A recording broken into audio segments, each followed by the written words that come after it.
একটি দুর্ঘটনা সারা জীবনের কান্না। দেখুন, মাইলস্টোনের সেই ঘটনাটি, এই ঘটনাটি শুধু একটি মানুষের কান্না নয়, একটি পরিবারের কান্না নয়। এটা একটা জাতির কান্না। একবার ভেবে দেখুন তো, ঢাকার মতো এরকম জনবহুল একটি অঞ্চলে কিভাবে ইমানের প্রশিক্ষণ দেওয়া হয়?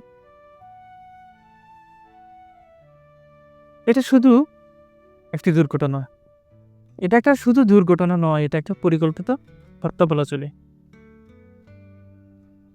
আপনার পাশে কি এইটুকু খেলে না? ঢাকার মতো এত জনবহুল অঞ্চলে আমি কিভাবে একটা বিমানে প্রশিক্ষণ দিই?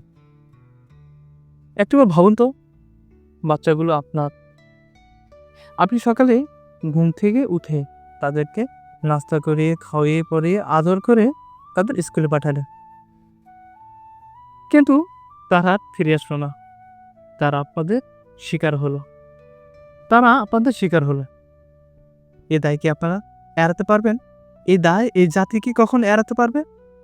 কখনো সম্ভব না। সে বাচ্চাটি হেঁটে, হেঁটে যাচ্ছে, তার পুরো শরীর আগুনে পুড়ে যাচ্ছে। রিক্সা চালক, ভ্যান গাড়িওয়ালা, ট্যাক্সি ড্রাইভার সবাই তাকিয়ে, তাকিয়ে দেখছে। কিন্তু তাকে কেউ উদ্ধার করছে না।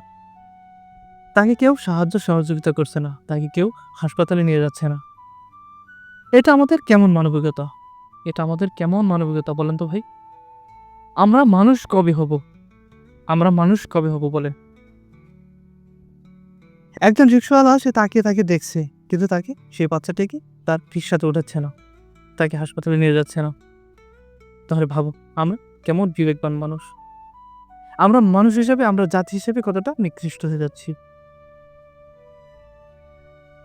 মাইলস্টোনের এই ঘটনাটি আমাদের পুরো জাতিকে লজ্জিত করেছে।